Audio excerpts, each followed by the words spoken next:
Oh,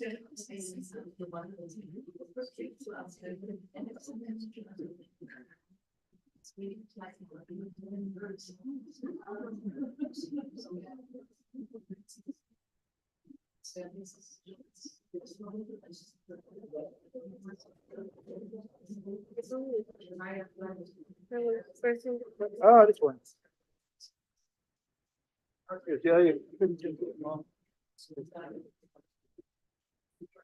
So now it's on?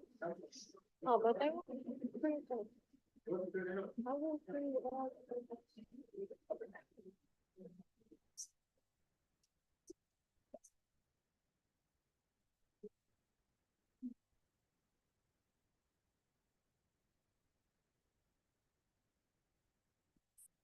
We are live on YouTube. We also have an audience there. And whenever you're ready, we can start our offline discussion. Shall we begin? Yeah, okay. Hello, everyone. Thank you so much for coming here today. Thank you, everyone, for joining us online on YouTube. It means so much to us. My name is Anastasia Omelianiuk. I'm one of the curators, and on behalf of our curatorial team, Yuliia, Elyas, our project manager Nadia Koval, and Ivan Idenko, who unfortunately couldn't be here today, we're excited to welcome you to the presentation of Ukrainian Decolonial Glossary. This project is a cooperation between Ukrainian NGO Ksiprostir and a Dutch organization, although funded by Ukrainians, Opora Foundation. And the Ukrainian Decolonial Glossary is funded by the European Union under the program House of Europe. We will begin today's event with a short presentation of our online platform, but you can already access it online. And then we proceed to a more engaged and critical part, to our panel moderated by Yuliia, Decolonization Dialogues, Bridging Local Learnings. Before we dive in, I would like to, this is our agenda for today. And before we dive in, I would like to bring your attention to something very important. I'm not only curator, I'm also anthropologist, and I work with Ukrainian female volunteers, and they often say that the soldiers are fighting for us on the front lines, and we must fight for them in the rear. And although this project, Ukrainian Decolonial Glossary, is a really important part of anti-imperialist resistance, and cultural is an important weapon. Our friends on the front line are in need of actual material supports, and we would like you to invite to join two fundraisers from our friends, from Medichka fundraiser and Free Filmers fundraiser, and you can scan the QR codes, or also throughout the presentation, the QR codes will be available on all the slides. Thank you. Okay. So what is Ukrainian Decolonial Glossary? I assume that maybe you know a little bit what is it since you're here, but Ukrainian Decolonial Glossary is first and foremost a collection of tools. Tools for Ukrainians, activists, curatorial workers, researchers, but also for foreign researchers, academics, activists. And these tools can be used to understand positionality and history of Ukraine, but also for internal and external dialogue, for finding common language to work with our past and our present. And in essence, Ukrainian Decolonial Glossary is a combination of 20 terms or concepts from Ukrainian, from decolonial, postcolonial, and anti-colonial theories. And each of those entries, each of those terms are written by one of our brilliant authors who are Ukrainian researchers, writers, academics, artists, who work in Ukraine, but also outside Ukraine. Some of them are also from Ukrainian diaspora. And our project showcases a rich tapestry of Ukrainian scholarly and artistic thought, decolonial thought, and it also enriches the global conversation by weaving threads of Ukrainian experiences. The main motivation between creation of this project was knowledge sharing and bridge building. And I think it's important to acknowledge and to agree on the fact that the decolonization conversations in Ukraine did not begin with the Russian invasion in 2014 or 2022. Ukrainian postcolonial and decolonial thought has a really, really rich history despite all the obstacles. So with this project, our motivation was to consolidate, to begin the process of consolidation of all these dialogues and to begin the systematization of all this important conversation. So to make this glossary, we wanted also the process to be really collaborative and decolonial, the process of making it. And we wanted to choose authors from really different disciplines with different backgrounds. If you look at our authors, there are a lot of really famous, distinguished academics, but there are also a lot of younger, but not less brilliant authors. And as I mentioned before, this glossary is created as a tool for dialogue and collaboration, but even the process of creation of this glossary was really dialogical and cooperative. So to create each entry, we had a lot of discussions, a lot of really critical and stimulating discussions within our team. Authors commented on each other's work, give each other advice, but we also had external discussions with our invited guests or mentors. One of such people were Mariia Hlavajova. Thank you so much. Also with our invited guests were Misho Antadze, Tehmina, Oskar, and Botakos Katsimbekova. I think our editors, Oksana Danelenska and Clement Spool, also took a big part in shaping the final result. As well as our translators, Halina Kotyuk and Viktoriia Hryvina. So I thank you to all of those people, to our team, for making this important platform happen. And before, I would like, although you can access the platform online, just type in Ukrainian Decolonial Glossary in Google, and I hope you can access the website. I'd like to guide you a little bit through the platform that we created. So yeah, you can read about our objectives, what this project is about, and who is it for.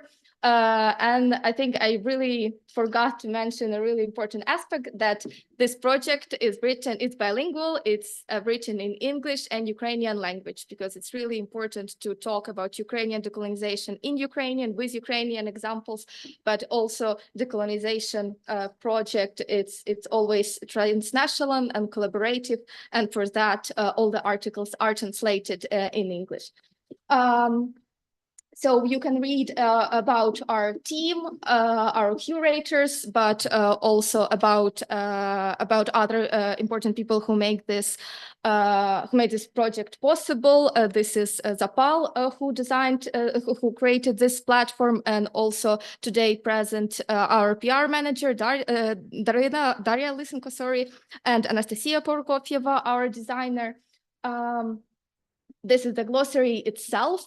So we hope that this 20 terms is just a first edition, and we will get an opportunity to expand our work and give opportunity for more authors to join our efforts. But yeah, it's in alphabetical order. You can click on terms that interest you and read about how Ukrainian authors interpret those terms with Ukrainian examples in Ukrainian context. So the first term is abrogation, and I decided to just give you a little peek of what is it about. And yeah, you can read about this term. You can read about the authors. You can also although it's written in a non-academic style, but for not specifically for the academic audiences, but I think it's really important to cite everything and situate our conversation, so you can have access to the resources the authors used to create this entry, and also there is also a section for further readings if you're interested in this particular topic. Okay, so I think we're I covered all the presentation part points. Thank you so much. Thank you so much to our brilliant team. Thank you so much to Nadia, Yuliia, and Eva. And I'm excited to give floor to Yuliia, who's going to begin the panel discussion. Yeah.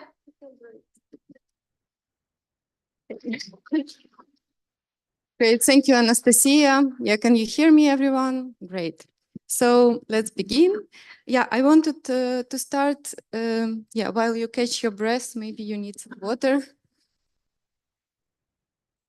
Yes. So here in BAC, I want to say separate thank you to the BAC team who helped to prepare this event, to Oli Patterson, to Gio Bakan, to Mariia Hlavajova, of course, and Dina Mohammed.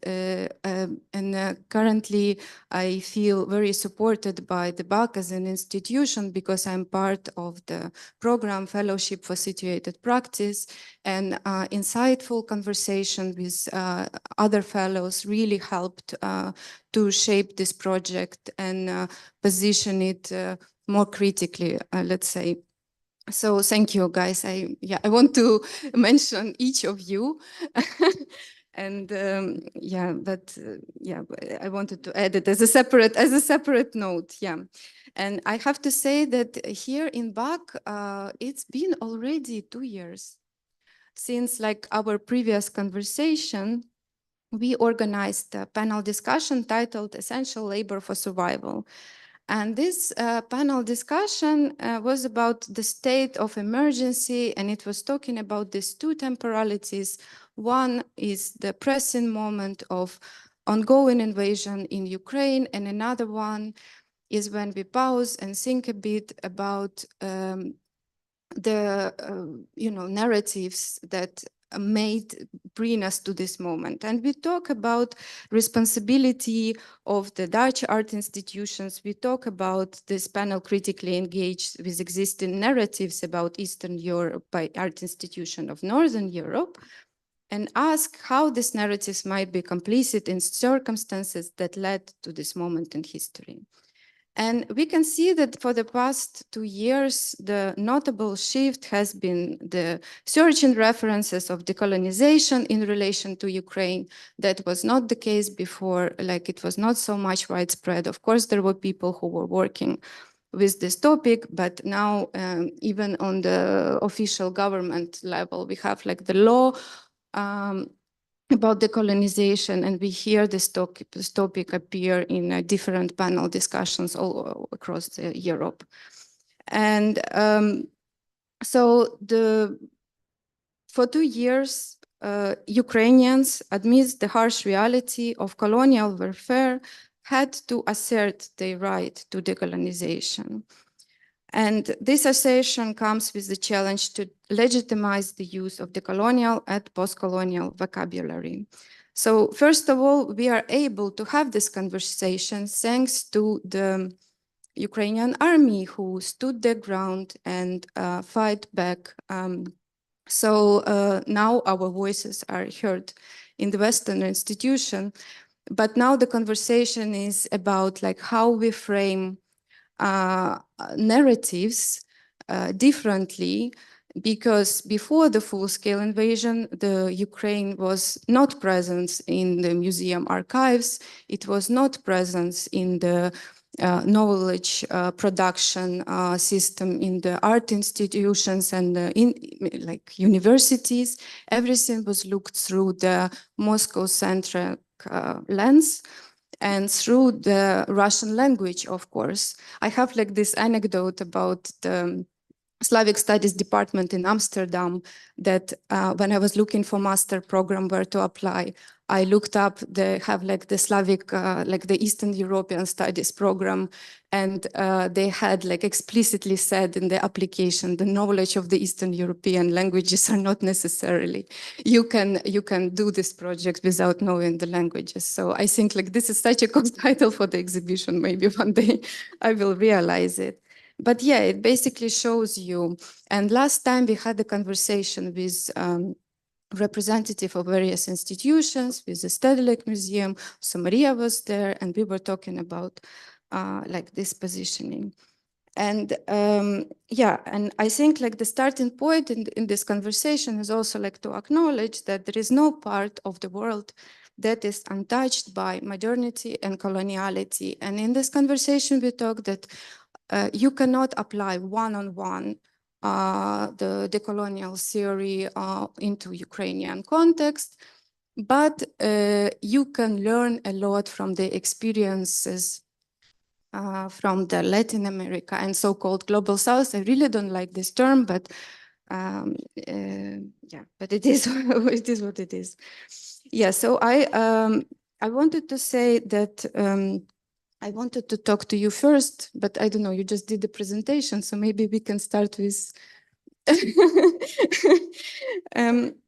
yeah, okay, so maybe we stick to the plan. Yeah, so as Anastasia said, she's a social and cultural anthropologist from the Vrije Universiteit Amsterdam. And we met with Anastasia at the Ukrainian think tank. It was also like self-organized initiative. And after my presentation at BAC, we started to talk about what can we do. And this glossary was for us, in a way, an answer.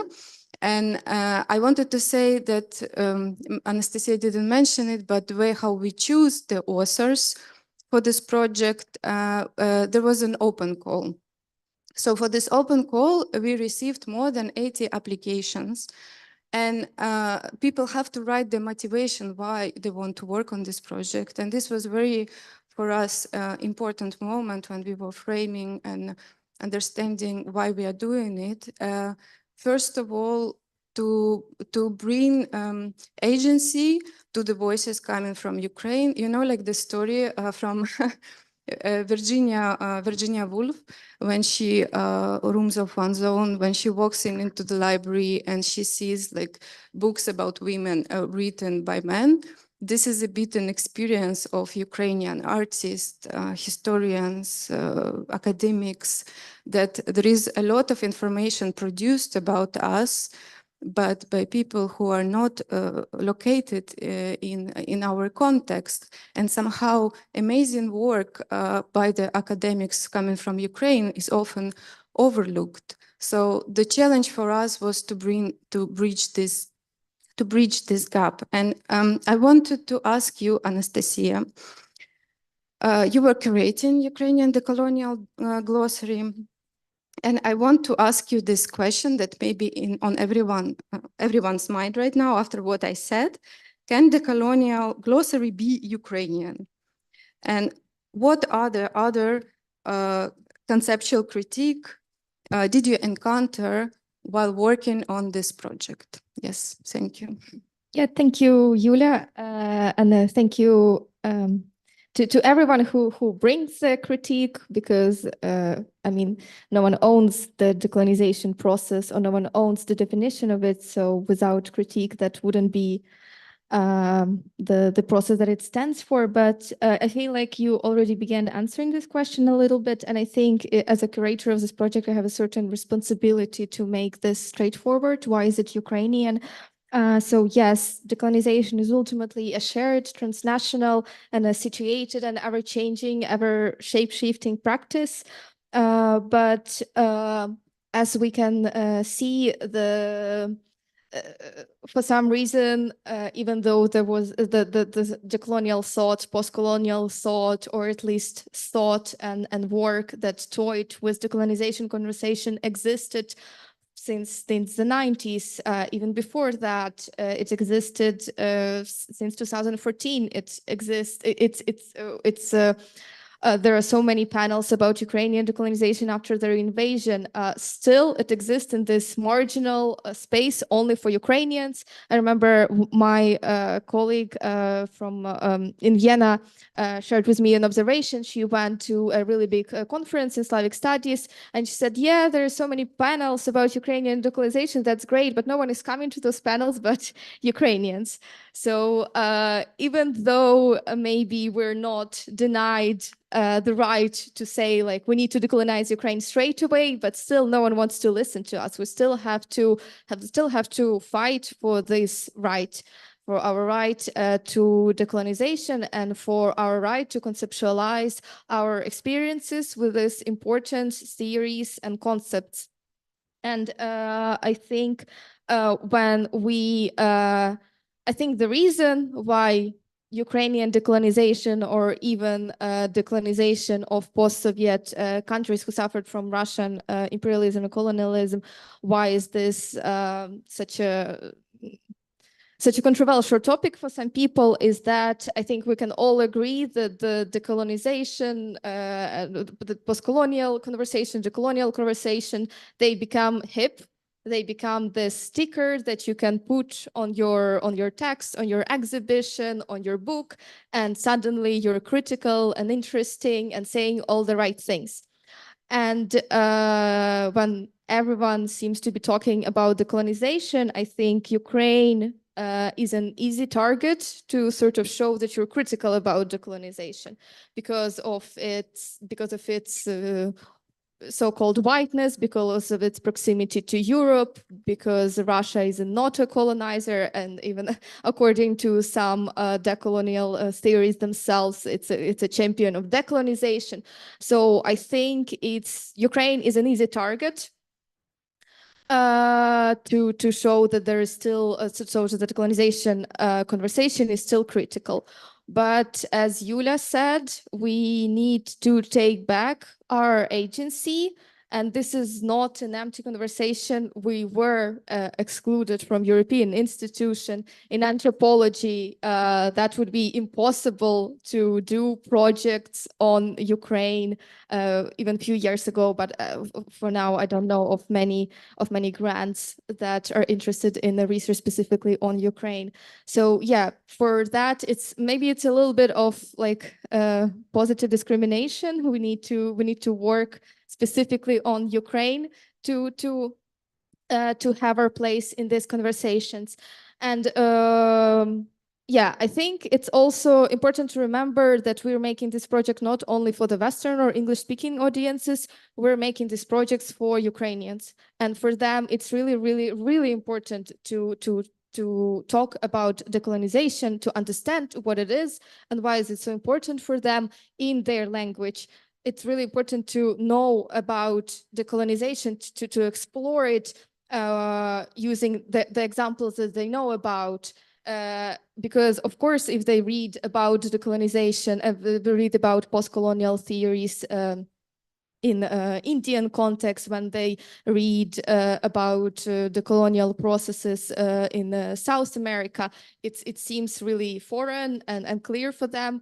But when we situate all these theories in Ukrainian context, the conversation shifts dramatically.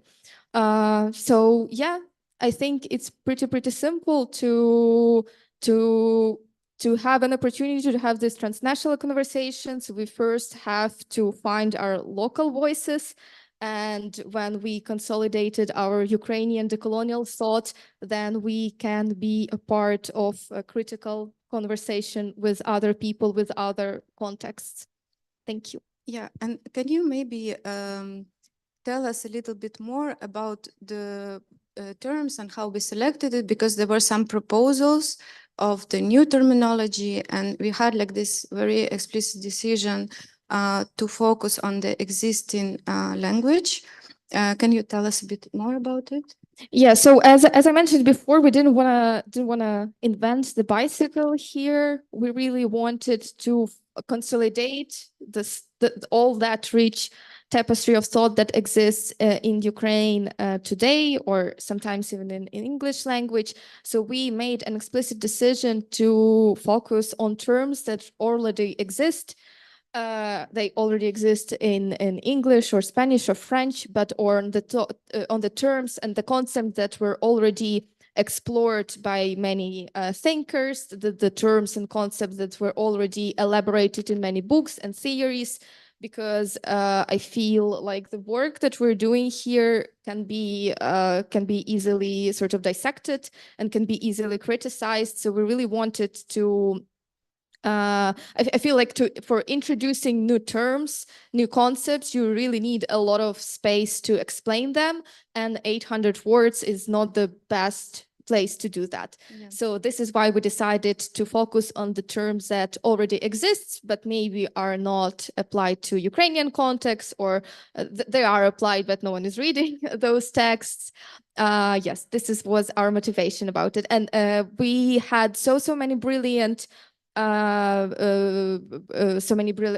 during open call we have so many brilliant proposals, but those people wanted to offer their new terms or new interpretations, new names, and we decided to maybe wait with that a little bit and to sort of focus on the common language that people already speak, to elaborate the terms and concepts that already are in use.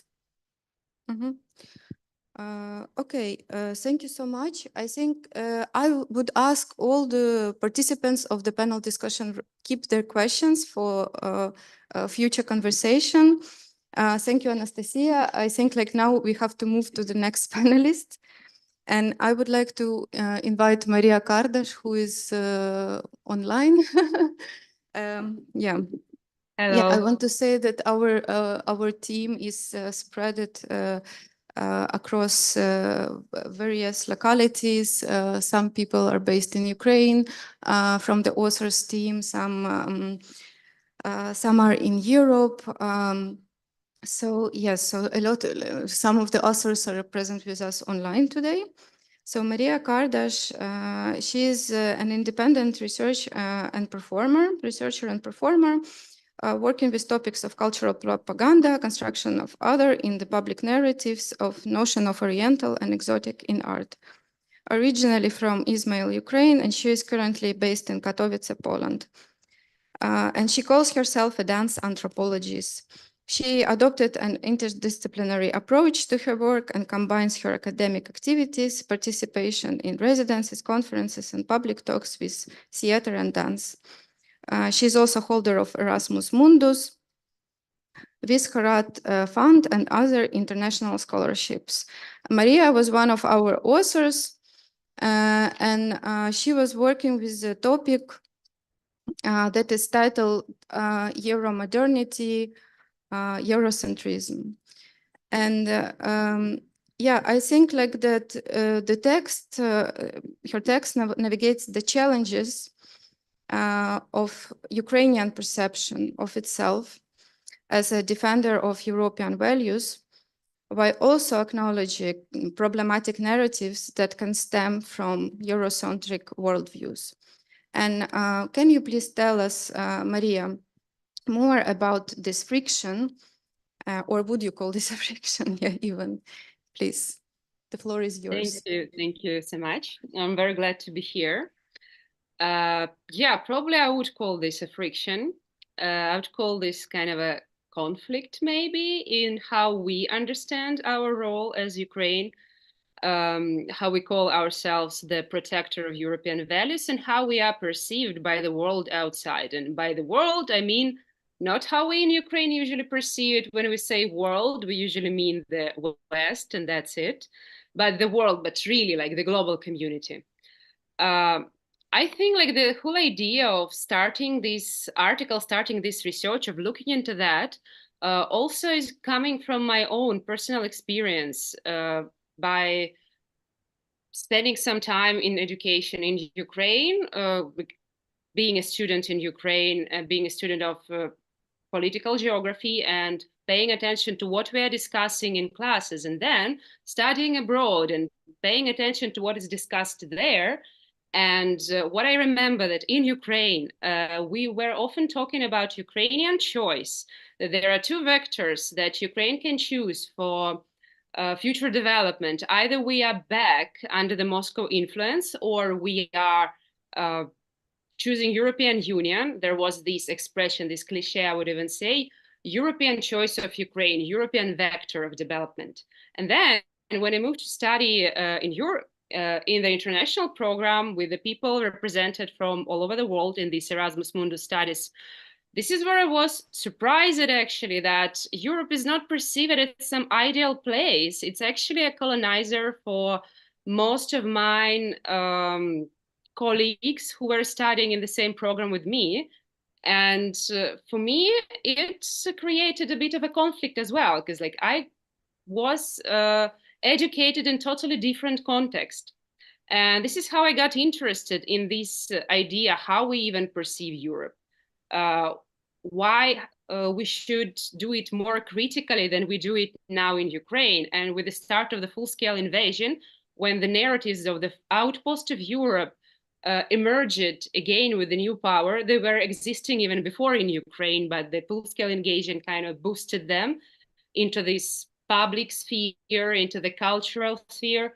It was very interesting to start analyzing that and to see where it's coming from and where it's going.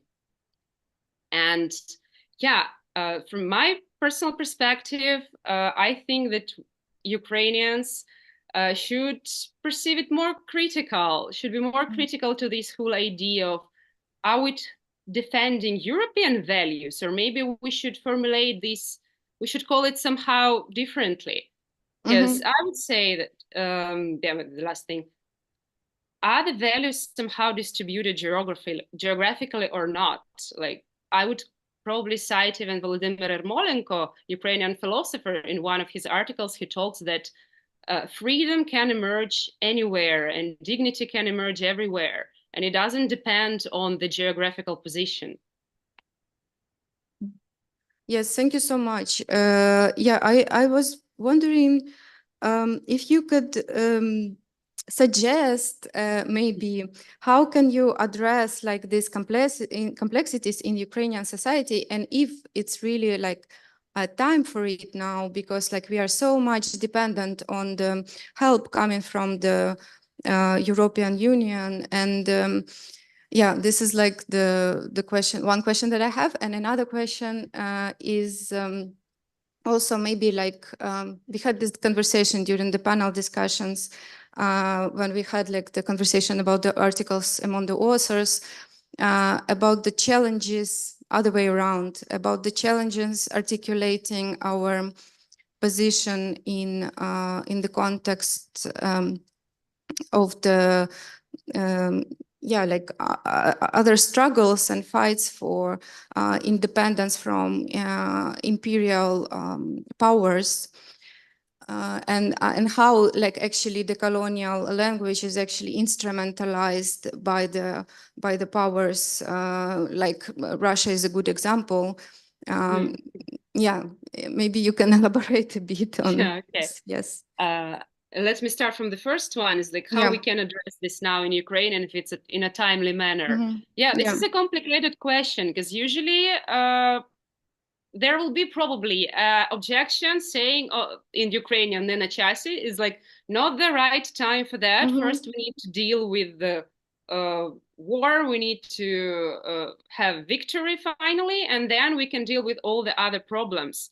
But I think it's kind of the same problem as many people facing on the personal level, delaying their life to the future. And even psychologists say, no, you should make plans now. You shouldn't delay everything, every possible event in your life for the future, for the victory, because we can't predict when it's going to happen. So I think the same here, the same with the bigger processes. We should start now. We should start talking now. We can be ready for that. That probably we're going to face objection, saying it's not the right matter to discuss right now, but it's also not the good idea to postpone it, like for the unpredictable future. And how to do it? That's a very also good question. I maybe even naively believe in education, believe in grassroots educational initiatives, maybe not even starting like from the top, but from the like horizontal initiatives to just tell people that about some other versions of reality, let's say, not the ones that we perceive in Ukraine.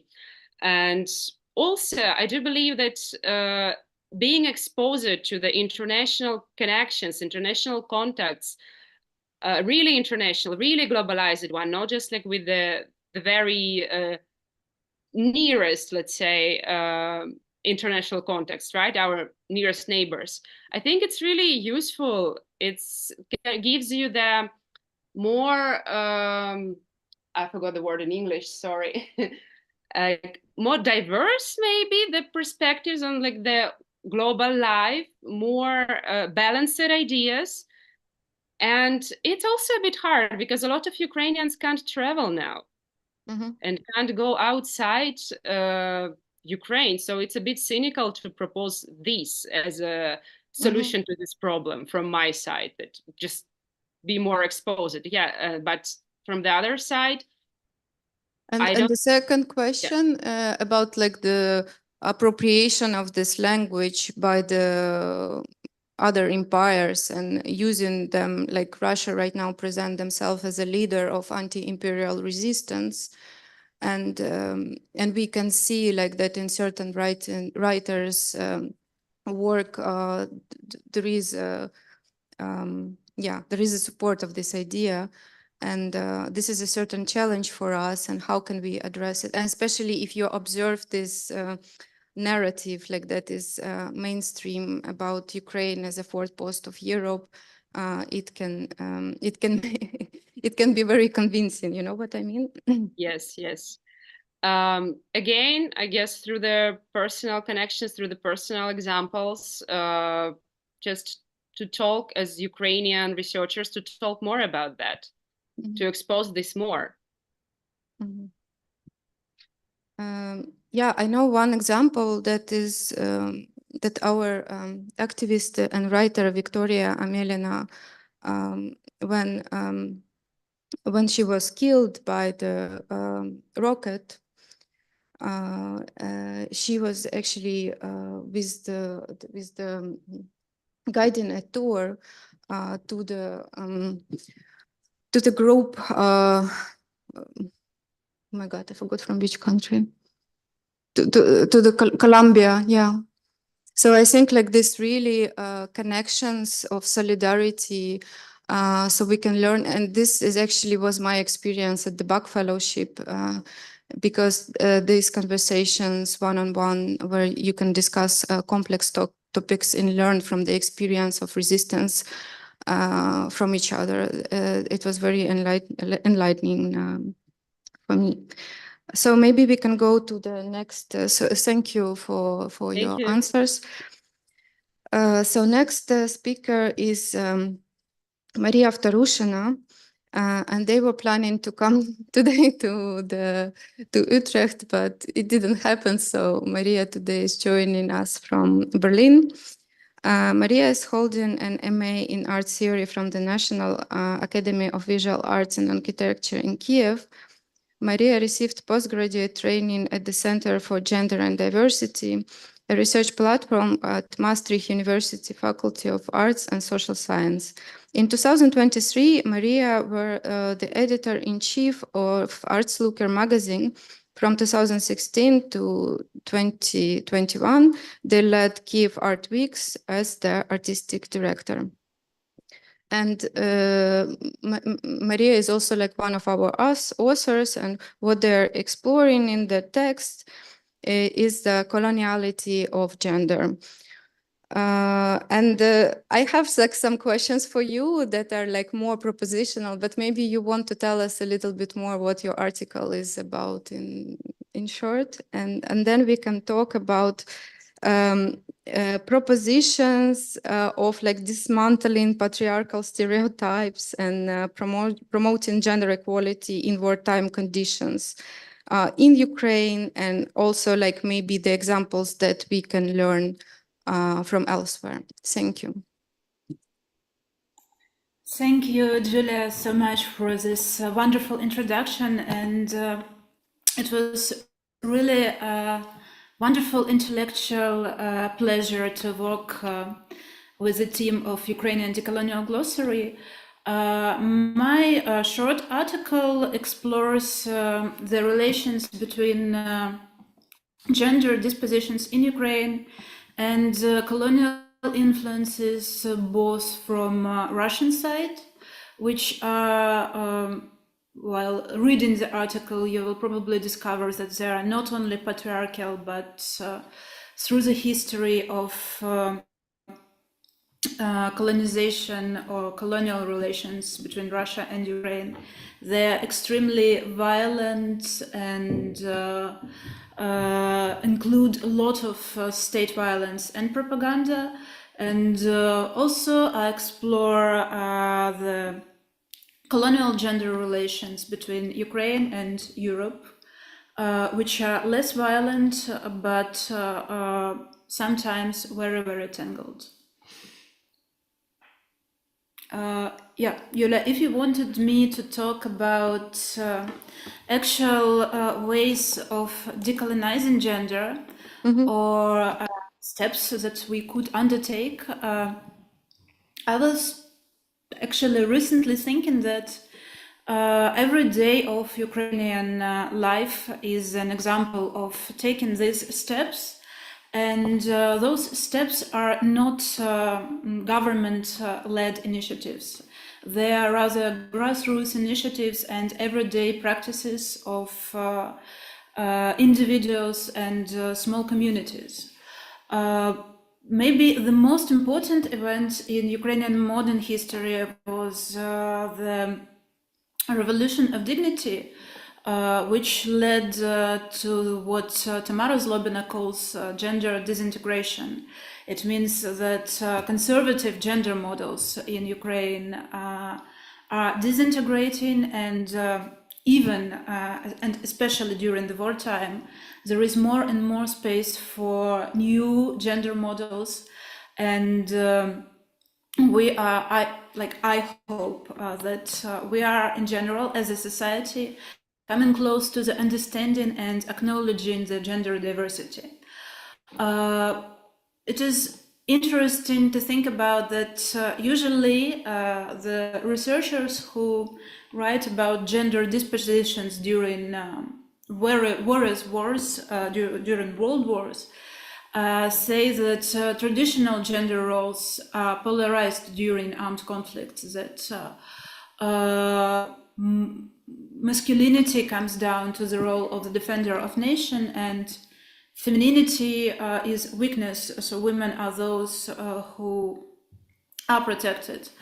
But in our wartime reality, I think that we can define more gender roles for women, except from that are very different from being weak or being a victim, because women now have professional experiences as fighters and government officials. One of the most important and very often overlooked role is a role of a woman who have stayed in the occupied and threatened place. On the one hand, these women continued their work, but surviving bombing, fighting, and occupation is indeed a mission that requires extraordinary physical and psychological effort. So this model hasn't been described sufficiently in the history yet. I think that, yes, stereotypical notion and impression about Ukrainian women as refugees is also untrue, because migrants and displaced women are usually involved in international activism and diplomacy. And I have to mention that the situation with queer people, especially during wartime, is shifting very slowly. And I think that the situation with acknowledging LGBTQ rights and gender diversity is coming back and forth. But now well, for example, back in 2019, many queer people were forced to hide their identity in the army because the army is an extremely patriarchal and homophobic system, but it is also changing with the recruitment of young people and with the recruitment of women. That's why I think more and more queer people are coming out, and this is the position to underline which kind of society they are fighting for. And of course, I think it's also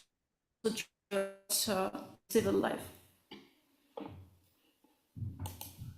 Okay, thank you so much. Like, maybe I will briefly ask you, yeah, what are the opportunities, maybe, and challenges of the collaboration between Ukrainian and feminists from the other contexts, genderqueer and anti-colonial movements? Maybe you can elaborate a bit on this one. You have like 5 minutes.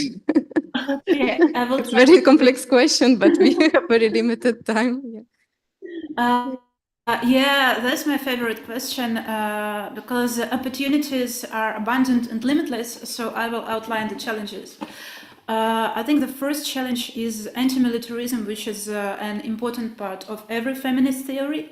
But in the recent 2 years, we saw that the kind of universal anti-militarism turned out to be the idea that doesn't actually help to establish peace in Ukraine, but sometimes this idea can lead to extermination of Ukraine when many Western intellectuals, queer, especially queer theorists, according to their ideas, called not to give weapon to Ukraine without the understanding that weapon is necessary for protection, not for aggression and for survival.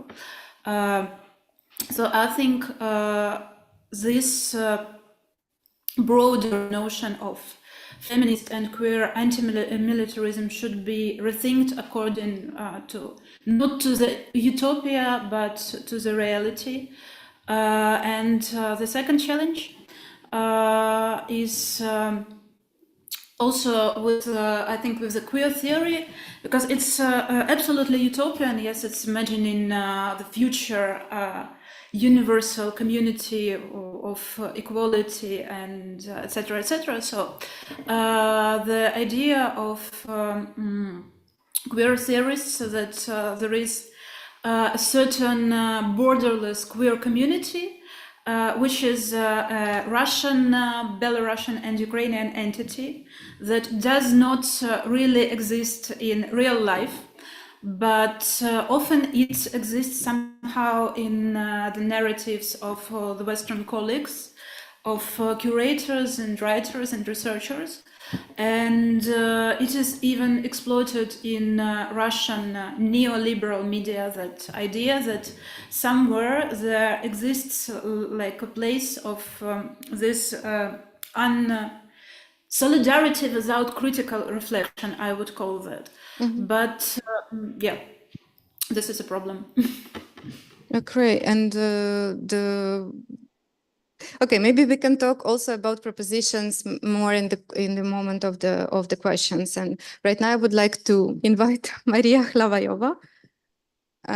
Mariia is a founding and general artistic director of BAK, Basis for Actual Kunst.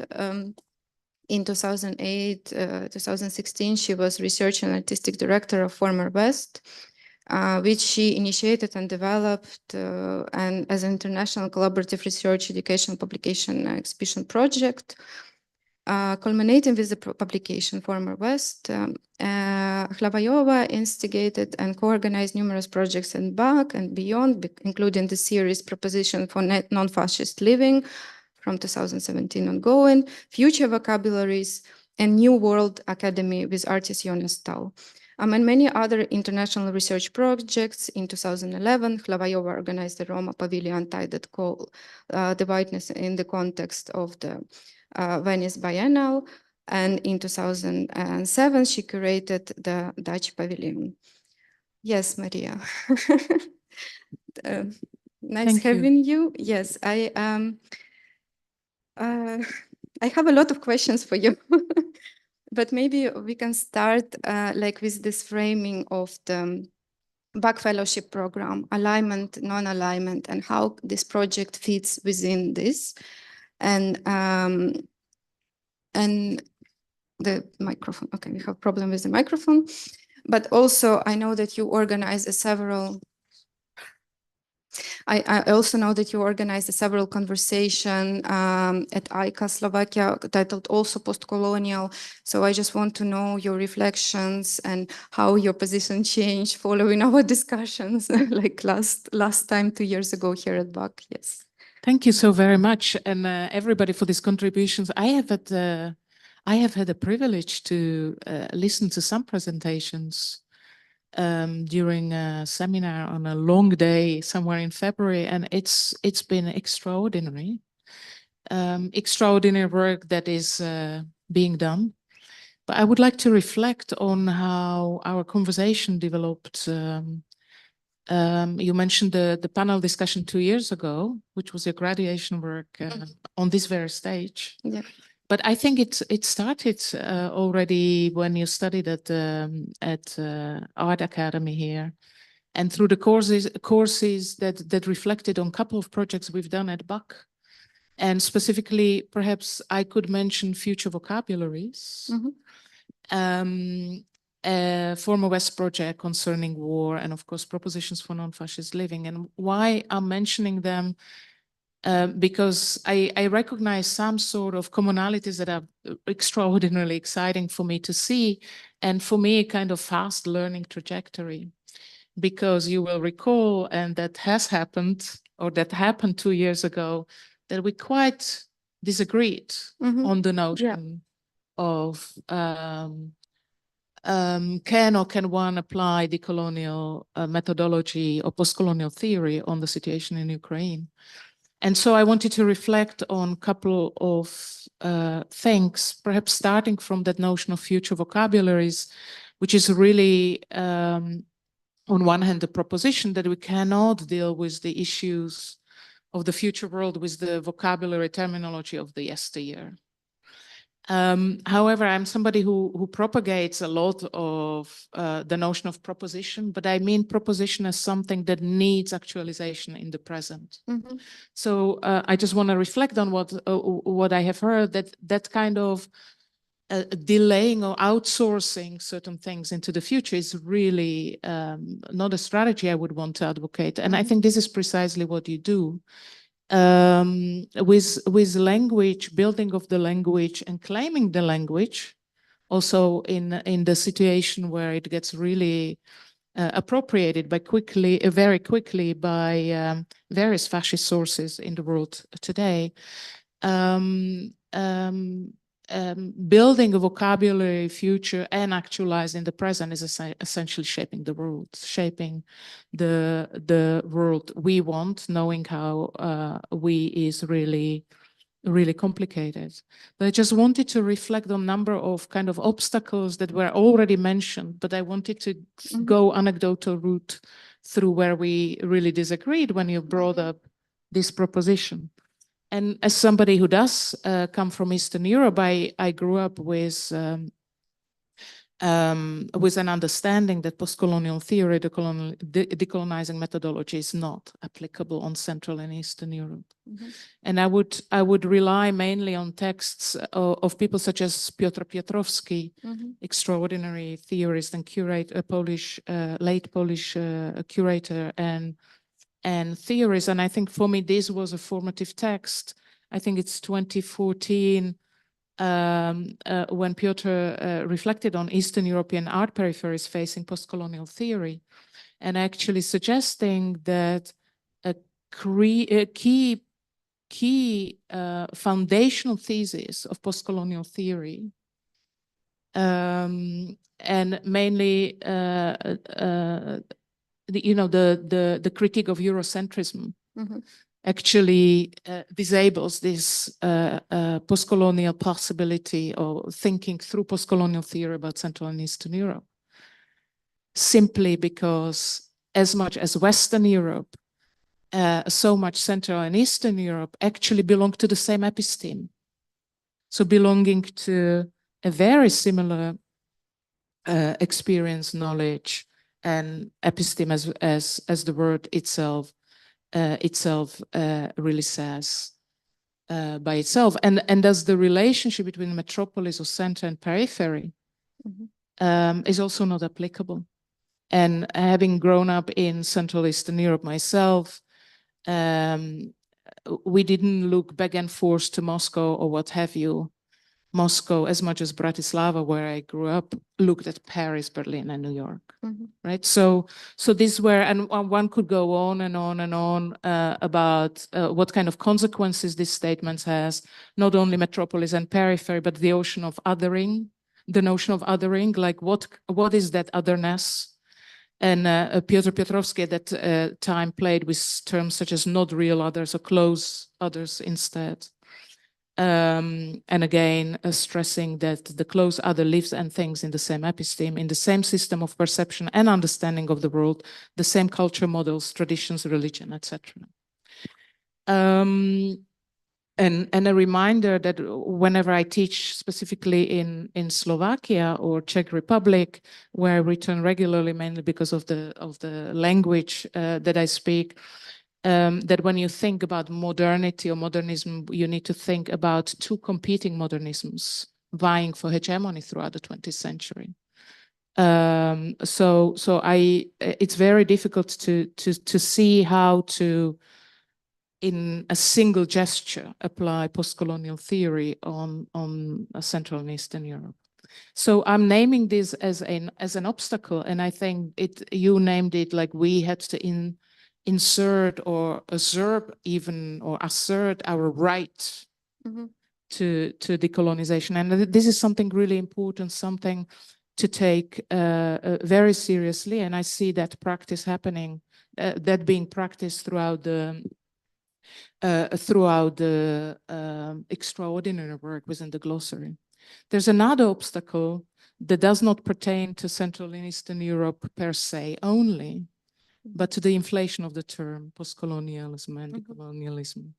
And I could go again with David Moore's excellent essay in the post, is the post in postcolonial, the post in post-Soviet, toward a global postcolonial critique. And he talks about this universalization of postcolonial condition, which essentially presents us with a danger all around the world, with inflating postcoloniality into a category so large that it means nothing. And I want to see this as a second obstacle that you pushing against and pushing nonetheless.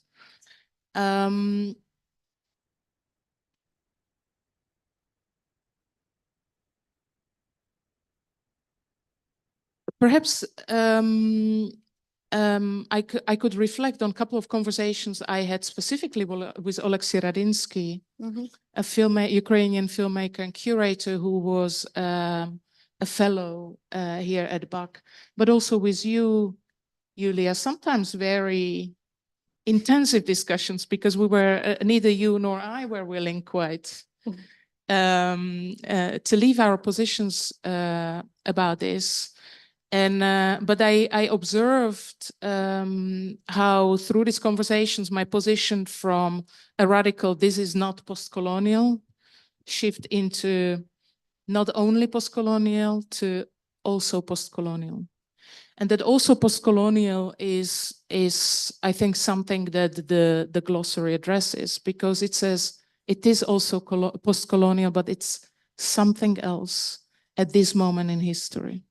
And I wanted to speculate about that a little bit, and perhaps wave with two books, or maybe three. I will not manage. I don't have PowerPoint, so I thought I would.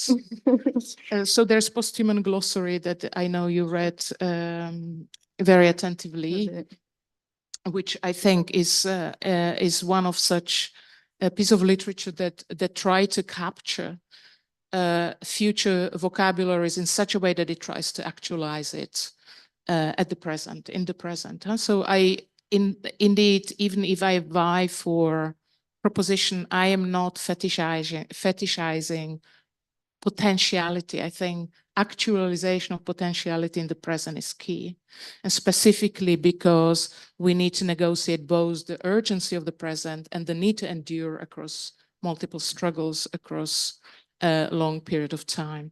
But the other book, Former West, that you very generously mentioned as a project that I've been engaged with, originates at the cross-section of two texts that appeared around the same time, somewhere end of 2002, early 2003, so early 2000s. And one is by Boris Groys, which is called The Post-Communist Condition, and the other is by Okwui and Weiser, called The Postcolonial Constellation. Mm-hmm. And these are extraordinarily important texts. And I don't want to be kind of brutally excerpting one meaning of those texts, but essentially they make, from the post-communist and the post-colonial perspective, make the same claim, saying that both post-communist and post-colonial is the matter of a global world. So the post-communist is not the matter of former Soviet Union and occupied countries and satellite countries, and post-colonialism, or the post-colonial, is not only the condition of those countries that have been colonized and their colonizers. And from this former West publication was kind of based on something that we started developing as the post-communist, post-colonial, as a term in its own right, the post-communist, post-colonial. This Former West project, which was a very long-term research project, as a starting point was the end of Cold War, 1989, but it tried to superimpose two temporalities. And one was the temporality of the 20th century, so the Cold War situation, or the ending of the Cold War situation. And the other was the long durée of colonialism. And the question about the West, how come that the West is this resilient hegemony that one cannot get rid of? I mean, not of the West, but of the hegemony. That, I hope it's clear that's what I'm talking about. So working across these two temporalities at once made us operate not through the notion of decoloniality, but engaging with the notion of time. We wanted to form this hegemony. So we wanted to speculate and actualize the world in the present, where the hegemony of the West would be formalized. And it's slightly different operation than decolonization. If you go through the book, the terms postcolonial and decolonial is really used sparingly, mainly with the essay of Vtorushina and Wayne Young in mind, which tells us decolonization is not a metaphor. And unfortunately, that's what it has become, not in the glossary, but it has become all around the world. And again, if I wanted to pick up one statement that I carry on from that complex and very important essay, if the struggle around the return of land is not in case, then it's not decolonial. Yeah. And I'm simplifying heavily. Of course, we talk about the struggle about land when it comes to contemporary Ukraine. Yes, it's in the center of the conversation. It's at the center of this. Yeah, and this is why we need to look at this. But there's another thing when I revisit the book that I wanted just to end with is understanding Western modernity as wartime. So when you think modernity as time, temporality, you could make a claim to Western modernity as wartime, and not wartime. If you look up in Oxford Dictionary, it's time of war. So it is beginning at the end, hopefully at some circumstances, less so in others. But it's about the meandering temporality of continuous war. Whether it's macro war that as we define them as what's happening at this moment, of course, in Ukraine, in Palestine, Sudan, and elsewhere in the world, but also this meandering war condition of continuous trauma, radical precarity and powerlessness. And I wonder whether I could leave it here with this idea of modernity, Western modernity as wartime, and this notion of temporality as something that could potentially one day enter thinking within the glossary.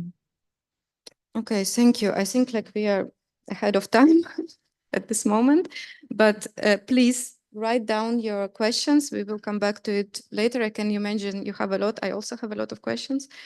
But right now I would like to introduce Viktoriia Hryvina to conversation. She's researcher, translator, and writer. Viktoriia graduated from Kharkiv National University, majoring in English and German linguistics. In 2014, she went on coordinate international volunteer projects under the Service Civil International. In 2016, she interned in UNA exchange with European Voluntary Service. Viktoriia was awarded Erasmus Mundus Master Scholarship and in Cultural Narratives program. She studied at the universities currently she's doing her PhD in St. Andrews University. Viktoriia was a very important person in this project because she's one of the translators, and she's today representing the team of the translators. She is she's an essential role in this project, and I just wanted to invite her to talk about the task of the translator and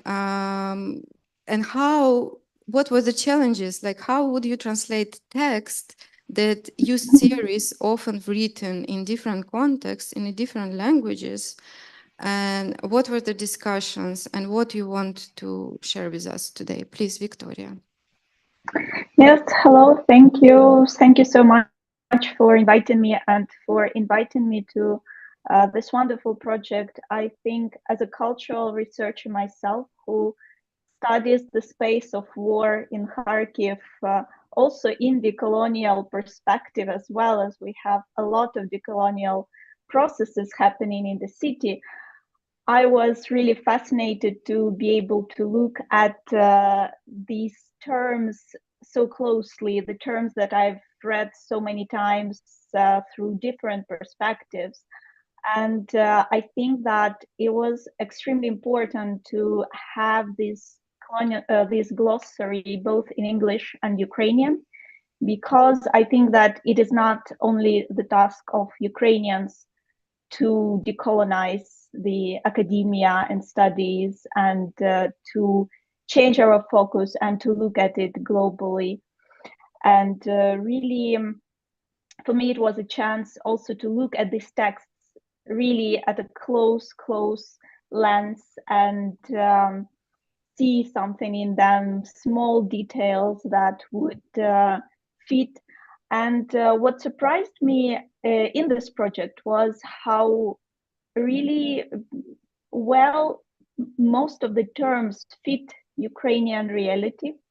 Mm-hmm. It was surprising because I thought that it would be more complicated, more difficult to fit these terms like unlearning, for instance, or transition from postcolonial to decolonial conditions. But really, these phenomena could be seen in Ukrainian art, society, politics very well, and that was something interesting. It was great to work with people who care about words. Really, my shout out to Clement Spool, who was our editor, and who really made us look at things, because he, as an American, he had this different perspective all over again. And for instance, when I was translating gender article on gender, he was like, what do you mean by mostly men are going to the army? And we started to discuss the laws where how how to prove that it is mostly men. And this one word caused a long discussion on the gender imbalances in Ukrainian society today. So it was very interesting. I think one of the things that was tricky, I would say, was one article where I felt that I wasn't a translator anymore, because sometimes translator is supposed to translate something very closely and emulate what author and think what is author thinking about that and how. And then suddenly when I looked at this article, I thought, oh, if I was a reader of this decolonial glossary, I would have questions about that. And then this reader of this glossary, because I am the potential reader, of course, I will come back to many articles as a researcher myself. And it was about using the sources from Moscow, like texts that were printed in Moscow, right? So, and for me, it was a challenge because in Ukrainian academia today, it is not allowed, I think, if I'm not mistaken, to use texts, the sources, Russian sources, if it is not the direct sources that you analyze, right? But only if you refer.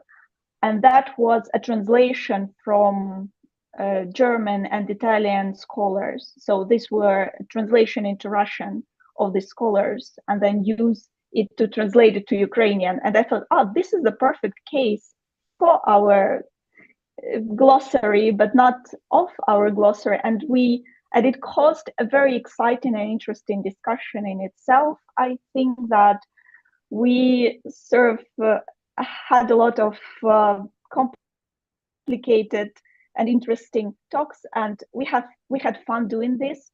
And yeah, I think that it was tricky, but it was also interesting to see how we get out of these situations and how we look at ourselves and try to imagine us as readers, not only translators. So I think that was the most memorable one.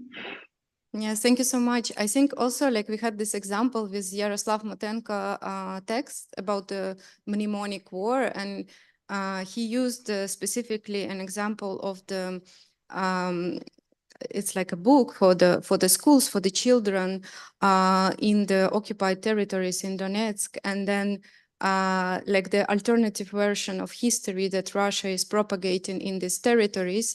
And he, as a teacher himself, as educator, he worked with these people who are like a result of this brainwashing propaganda. So he wrote article about these experiences, and then we were like asking him, can you please mention like this text somehow? But then we had this discussion, like this shouldn't be mentioned in the section like recommended literature, because it's like it's not to read, but just like an example.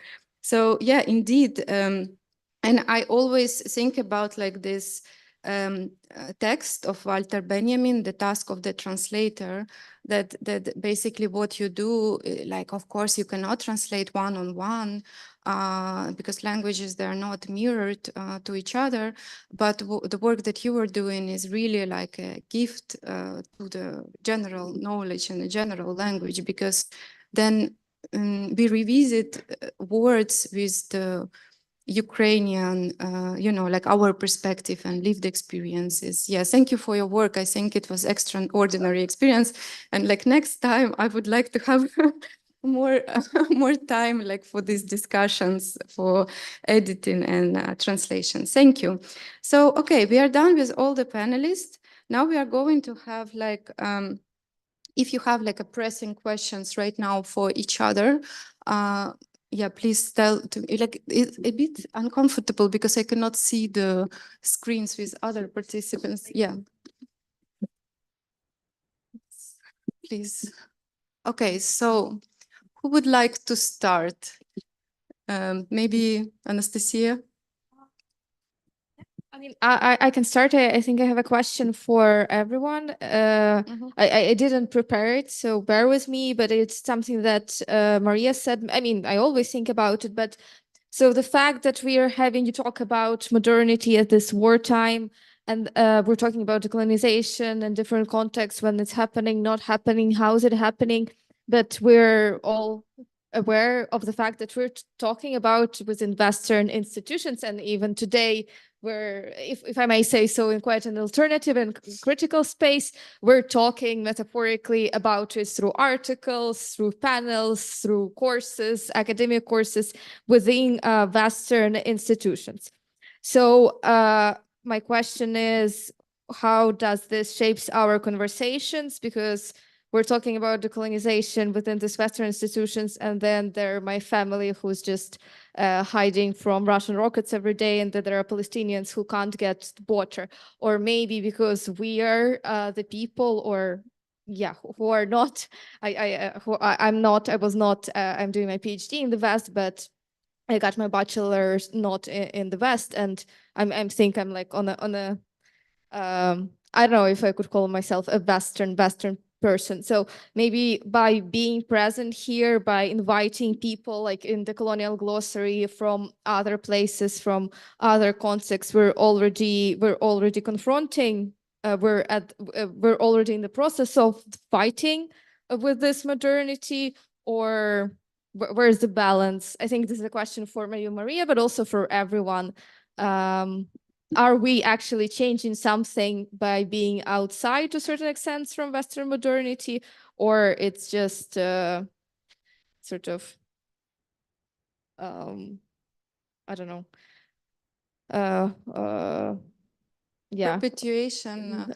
Yeah, like, because we were talking about like the washing of the meaning of the terms, and they're often used as like, you know, like this facade that if you're doing decolonization, you're doing something right. And we encountered it in many institutions, and actually Russian curators are using this language as well of decolonization. But then, like, this is my personal experience with recent encounter in Stedelijk Museum, like exhibition, like Hryvina Foundation, conversation about Kosmism, and they talk about decolonization of Russian Kosmism, but then the decolonial proposition is actually move into the space of abstract ideas and do not talk about the so basically I think this is my question. Are we being absorbed by it, or like we're fighting? And how do we know? Like, how do we reflect on that? Yeah, exactly. Thank you.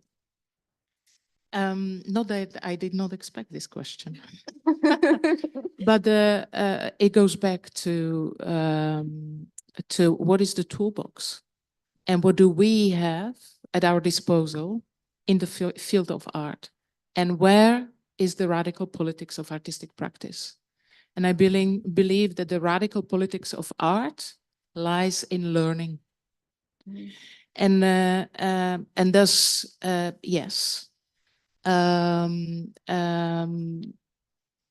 are at war. We're not outside of Western modernity at all. The question is, do we understand the notion of culture war that surrounds every concrete armed conflict? And then we understand even more that we are deep in it, because the propaganda battle that's ongoing, we are in it, whether we know it or not, whether we like it or not. And I don't have the book here. I could wait with it, because this is something that really bothers me. Like, what can we do in this situation? And the publication that we did is called "Deserting from the Culture War," and the idea is that we need to learn to understand that part of every war is being waged in the realm of culture war, and thus propagandas. And learning and attaching meaning to particular terminology is crucial. And it's actually claiming this. And it's also finding way to desert the framework that the oppressor or colonizer impose upon us. and finding a way to circumnavigate it, to bring it into the terrain where we believe the discussion, conversation is meaningful, and where the radical learning can take place. And I think in that conversation in Stedelijk Museum, Yuliia, you were precisely challenging this. How do we circumnavigate this kind of pathetic claims, we decolonize this, decolonize that, and really seek a way how to do this. So I think there was a good example of such culture wars, of certain claims made to the notion of decolonization, which belong to that terrain of appropriation of particular radical possibility of certain practices and terminologies. And I think insisting on reclaiming it for the struggle from bottom up is absolutely crucial. It was very ironic as well, because at the same time Nikita Kadan was presenting his work about Fyodor Tatianich, and then he was researching his sculpture installed in Popasna, and like Popasna right now is like leveled to the ground. Popasna doesn't exist as a place. And then it was like, you know, like talking about this work, and in the context when like Russian Kosmism is like trying to escape the, you know, the responsibility and continue to exist, it was very telling. Like it was very strong image, you know, like they had like the image of like destroyed Popasna on the background in the presentation. Yes, but I wanted to ask if someone in Zoom have any any questions, any pressing questions that you want to ask. Okay. Because we are already talking for so long, so I would offer we open the floor for the questions from the audience, and as well, I would like to encourage people who are watching this live stream online. You can also ask us questions, please. Does anyone wants to have a word and to comment or to ask something our panelists? Yes.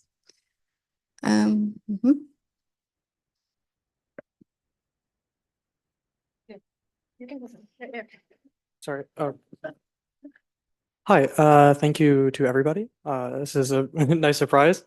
So I'm coming from an outsider perspective, obviously, and so I kind of struggle a lot with the term decolonial and how I'm supposed to fit into it, because I hear a lot of different narratives. Like on one hand, we have to decolonize history, and I have some kind of role in that to look at history from different perspectives. But then I also hear another narrative that says, you know, you don't have a role in this as a Westerner. It's up to the people themselves to decolonize, and to kind of try to write a narrative from somebody else's perspective is colonial in of itself. And then there are some voices here said that, you know, everybody has to participate, but then also that Ukrainians have to do it themselves. So I struggle to see as an outsider how decolonization is, how we're actually supposed to participate in it. I feel really torn apart, and I don't really feel like there's a clear vision on how I should participate in decolonization. Okay, so the question is about the agency of the person coming from the West in this process of decolonization, and who would like to yeah. Maybe I can. Thank you so much for your question, and thank you for coming here. And yeah, I think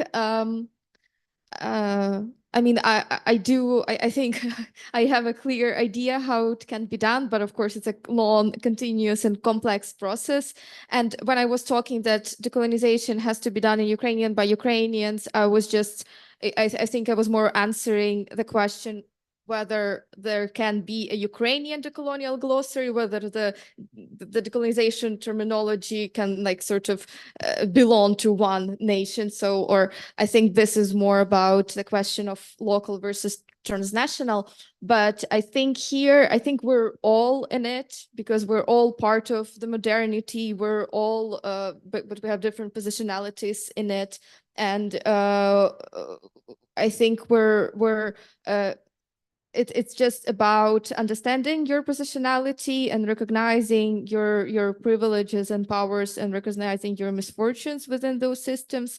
And then we can move forward when we're talking about like really specific institutions and historical examples. It's just as simple as that: how we redistribute funding, who do we hire to do research, what regions we look at, who do we work with, if we engage with local actors, local researchers, local artists, what positions do they have in our projects, in our writing, what kind of sources we look at, what kind of literature we look at when we're writing things. And yeah, I think it's just from the perspective of the Westerner, if I may say, it's just as simple as looking at who you're working with and what you're reading, and also maybe acknowledging of why you're struggling to find certain sources from certain perspectives.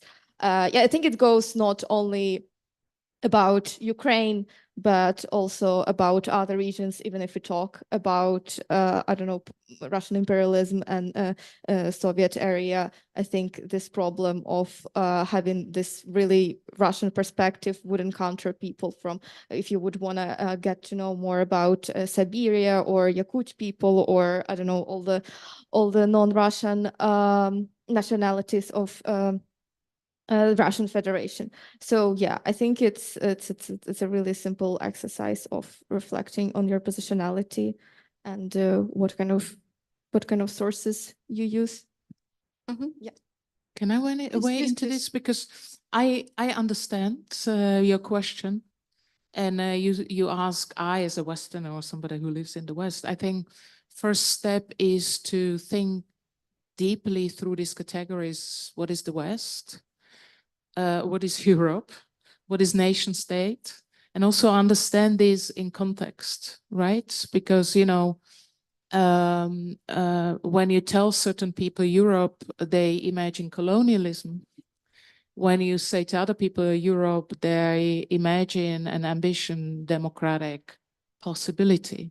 So it always depends on the context. But perhaps the notion of alignment and non-alignment that you mentioned and asked me in the first question could be one of those answers. This notion of looking as a research notion in looking at the notion of alignment and non-alignment with Buck Fellowship for Situated Practice, and remember, situated practice is really something that came from a invasion. I mean, physical invasion. I'm not suggesting that the war started with the physical invasion of Ukraine in 2 years ago, 2 and how many months? It's complicated. From February, yeah. But there has been a remobilization of the idea that, of course, Europe needs to submit the weapons to Ukraine. A number of intellectuals opposing this, other intellectuals supporting this, but refusing that that Europe should rearm itself and empower so-called Western Empire. So this idea of non-alignment was, can we in this situation find a position where we do not align with any of the empires involved, not with the Russian Empire, but neither with the Western Empire, in such a way that we do not block, or we do make sure that Ukraine receives what it needs. But that we do not stand, that we do not again go into this trap of building a Western empire with it.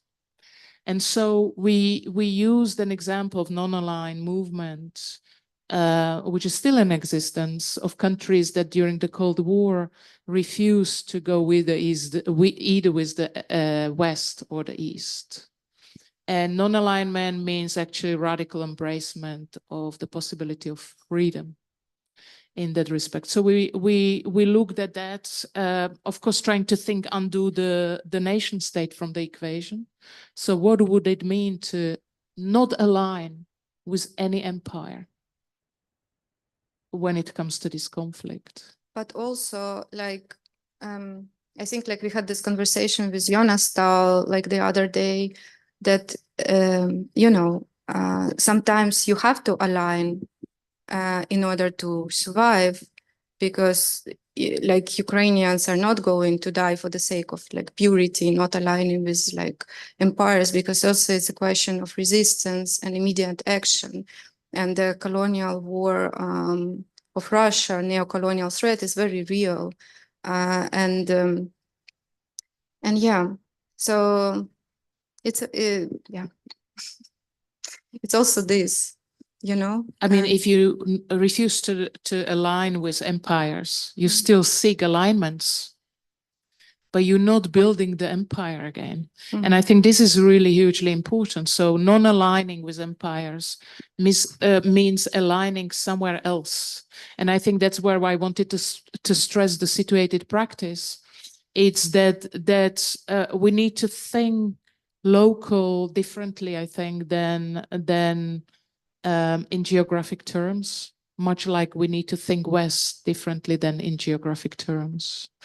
And I think local, and Jeanne van Heeswijk was here for a bit, but she told me when she talks, we did a project with her and she started to invite people from all around the world. And she says, these are local artists. I was like, what are you talking about?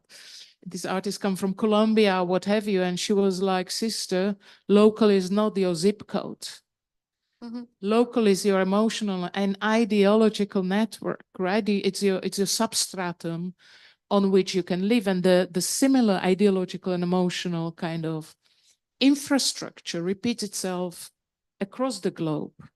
And this is where you align, right? So when you say the West, do I identify with the West if I live with the West? So we need to understand that probably within this kind of work on glossaries, we might want to rethink the geography outside of the topography. You know what I mean? Like, or other way around perhaps, but when I talk about the West, I don't talk about some kind of geographical kind of borders. I talk about hegemonies. But under those hegemonies in the geography of the West, there are lots of radical movements, individuals, struggles, and those we need to align with, I think. Yes, thank you for this. I can also see that there are raised hands, Viktoriia and Mariia in Zoom. I think they want to reply, but quickly, because we have 2 more questions at least from the audience. I actually, yes, I think the answers were explicit, but I realized that I have a question to Mariia Hlavajova, if it's possible to ask now. Yes, please. Could you please tell when did you visit Ukraine last time and what was the occasion? Because it's also like part of experience of situating the geography of knowledge, perhaps.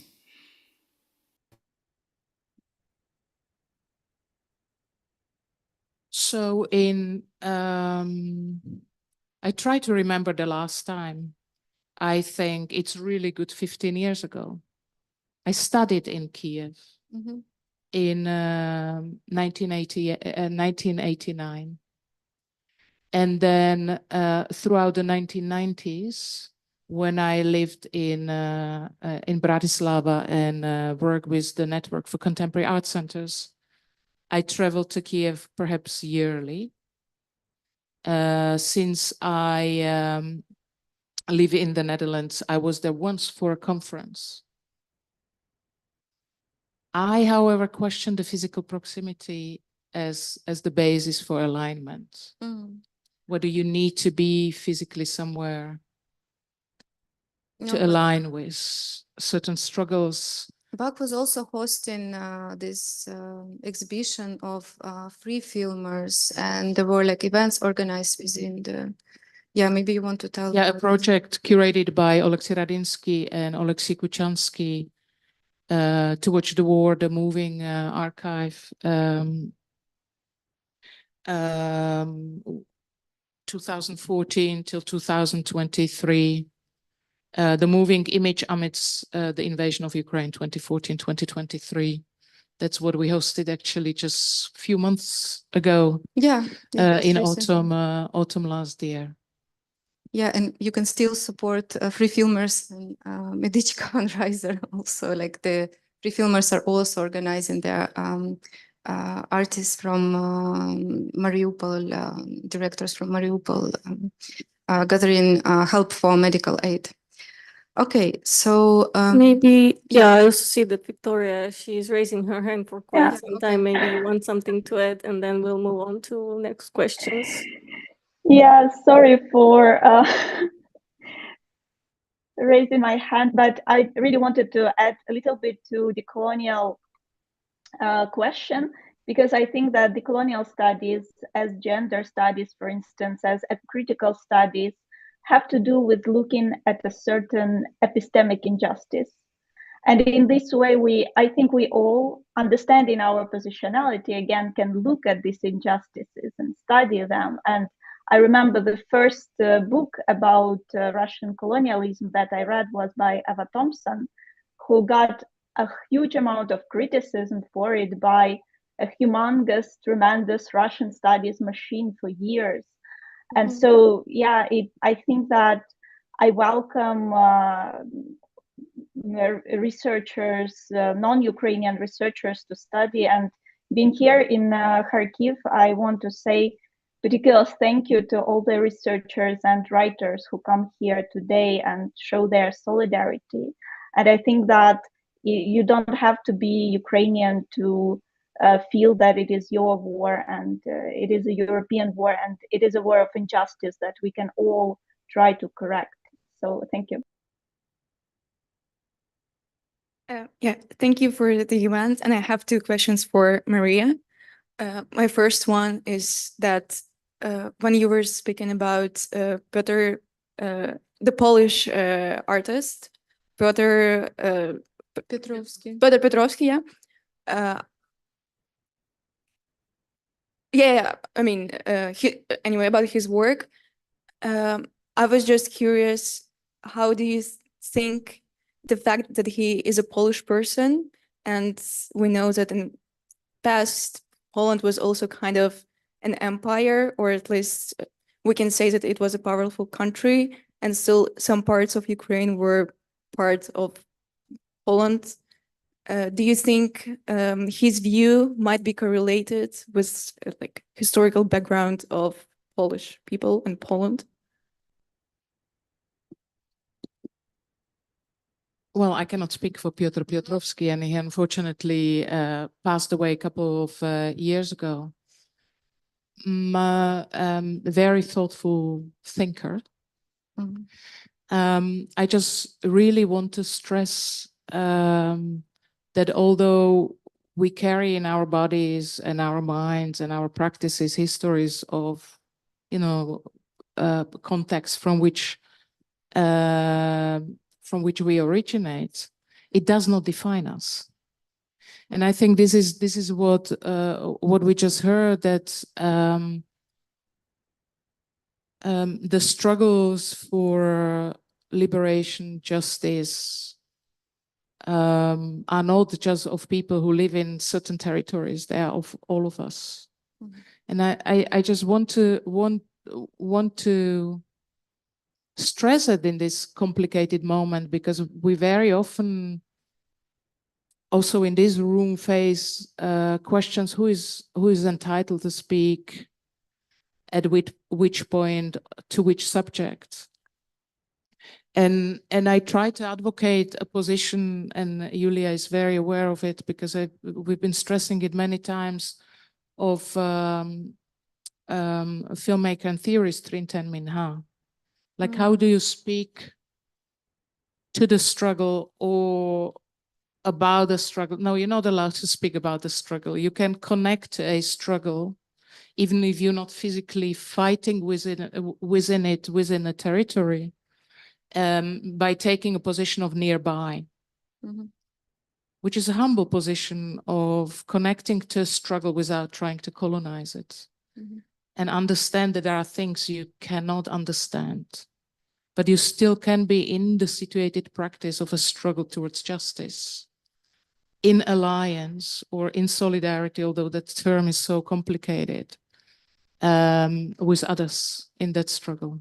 And I think this is to a great extent who Piotr Piotrowski really was. And he was somebody who advocated critical global art histories, struggling very much with the Western art history that would not recognize anything else but itself. And I think recognizing those hegemonic and patterns of superiority and oppressions all across. Yeah, Fantastic article. I really suggest to read it. Yeah, I can see that. yeah. Can I ask another question quickly? Also to Mariia about, I think also your answer was kind of related to my next question. My question was, when you defined that we should not use the colonial because it's, if we are going to use it, for example, for Ukraine, it might lose its meaning. But then do you think it's fair to say about like general Western wartime? Is it not erasing the experience of like Ukraine as a country? And is it not too vague as well in this case? I mean, you may draw your own conclusions whether it's vague or not. What I try to suggest that Central and Eastern Europe is part of Western modernity. And that's the complex claim to deal with the consequences. When I was talking about 20th century modernisms, it was vying.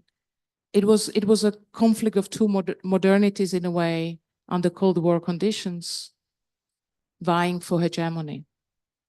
I mean, one through abstract artistic practices, if we bring modernity into modernisms in the visual art, one through abstract expression, the other through concrete expression of whatever you call it. But I think to work against and in spite of Western modernity that imposes wartime upon us, with a macro war or micro versions of wars of power over in variety of forms through patriarchy, racism, and what have you. I think this is what Ukrainian glossary, a decolonial glossary, really does. And I would never say that the Ukrainian decolonial glossary cannot be decolonial glossary, because I think this is precisely where it is. What I try to articulate were the obstacles that the glossary is facing. And one is the inflation of the notion of decolonial, and the other, as I said, the complication of understanding from the perspective of Eastern Europe the notion of Eurocentrism that's foundational for postcolonial theory. Yes, please.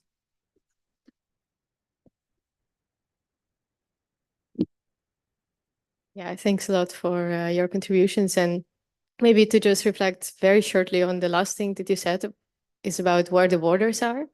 And I think that's a question, okay, where the Eastern Europe and Central Europe, where the border is also there. And I think reflecting back to what you said is like, do we have a border?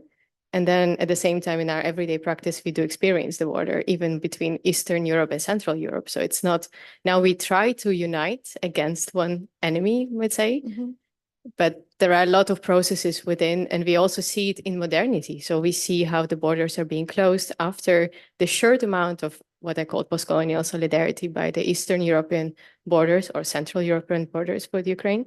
It's changing now drastically. So the solidarity goes away very quickly. So I think that that's also another part for future to reflect on what our relationship as Ukrainians are with the other people within the Central Europe. But I think we have to start with a bigger one and then go further with others. But I think my this was just reaction and another comment. Maybe it's a bit too early to think about it, but I come from anthropological practice that is focusing on West Africa, so I can imagine that in my world, all these things are very alive. And what I was recently reflecting for my own PhD is neo-colonial tendency of the EU, right? So when it comes to development and reconstruction.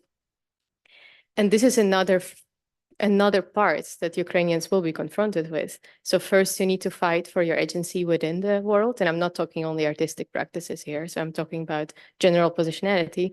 And afterwards, you need to overcome the idea of like, okay, you need to help us and you are a victim and we reconstruct you.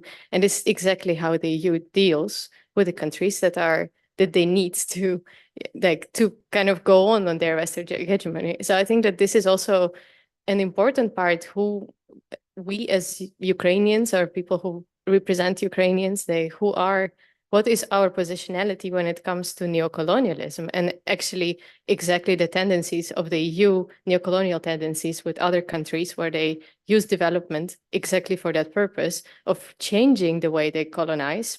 You can argue about that a lot, but changing the way they build relationship. And I think that we already see it in Ukraine with the situation in Ukraine, for example, in the Netherlands.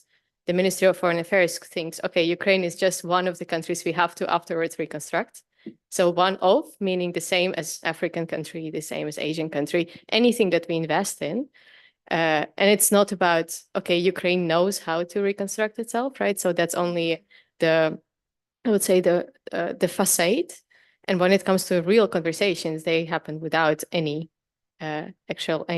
influence. And then the situation there on the ground is that, okay, we can't collaborate with anyone from Ukraine because they're biased. But so that's all these things I think will come up in a couple of years, and they already come up with this whole discussion on reconstruction, although we don't know what is going to happen in the years. But I think for us, it's another challenge. Okay, we only start thinking about decolonization, but now we also have to confront neocolonialisms that can come with the whole accession of the EU and also the position of Eastern Europeans within it. But yeah, thank you so much. This is, by the way, Mariia from Apora Foundation. We can, our partner organization that supports us in the Netherlands. Thank you so much. Yeah, it again comes back to the question of agency and the refusal of agency to Ukrainians in the cultural practices that we are researching to tell their own story and narrate their own histories. In this example that you're giving is like very hands-on agency for the reconstructing the new, the reconstructing Ukraine, like when the war is over, no one knows when. But again, this is the question of agency that we are addressing from the different contexts. Thank you so much. Someone wants to, I think we have time for another question. Are there any questions online? Nadia? No? No. No, okay, good. Does anyone wants to, yeah.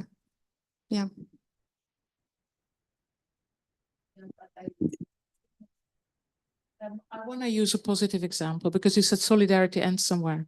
Of course, when we look at the echelons of political elites of European Union and talk about neocolonization or what have you, I think we need to seriously look at the return of fascism to Europe. I think this is very serious. And perhaps look at my own country, which just got full on Slovakia, pro-Putin government, parliament, and president. But also the Netherlands, like the recent parliamentary. Exactly. No, that's really a march, right? It's a return.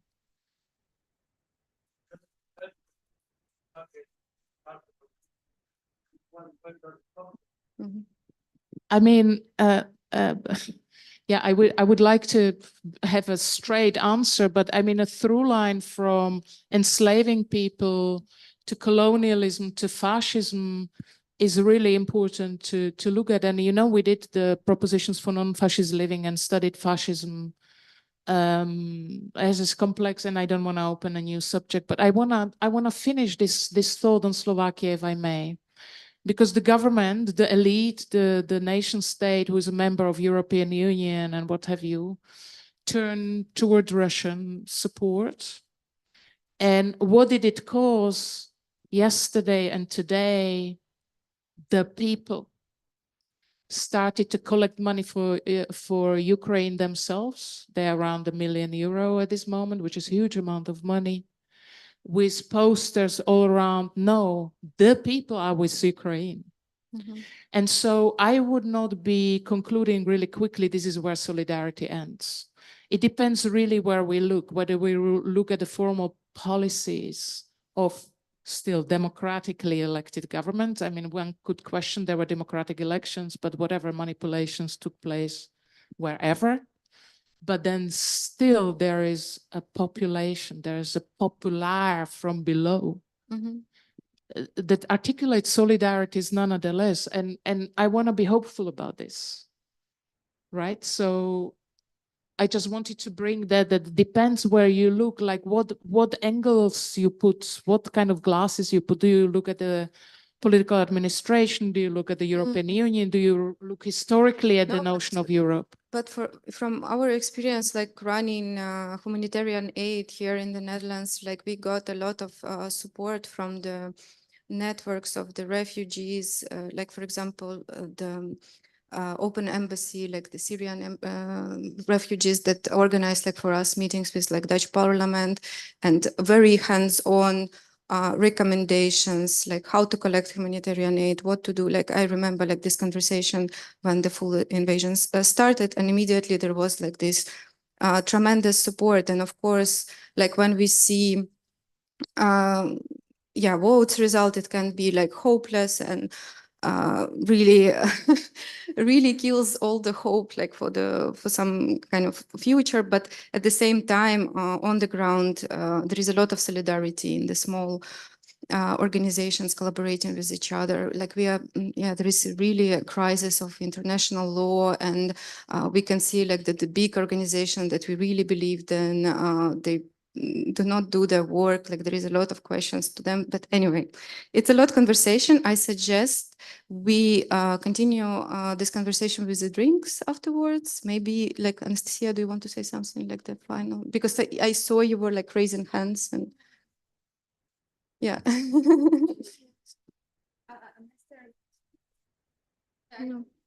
No, I don't think so, Elyas. I think maybe I can just quickly reply to you about what I meant by solidarity, because of course it's a big statement to say it ended, but here you can say there is a clear, there was a clear change when the war started, right? So I'm talking about the even opening borders, right? So which usually reflect the general population, and will always be solidarity, overall people's solidarity.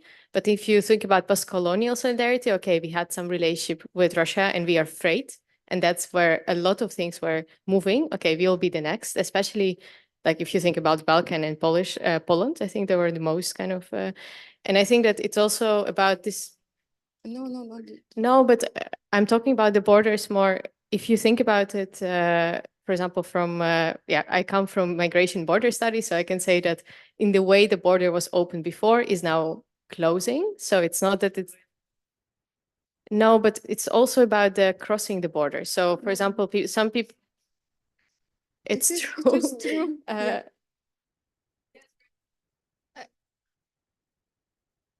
The shelter in Utrecht is closed. They do not accept new people anymore. I think what I mean also is that a lot of people have different documents, okay, that we can go into that, and not every document is being accepted. So before the eyes were closed, now they're open, right? So that's what I mean.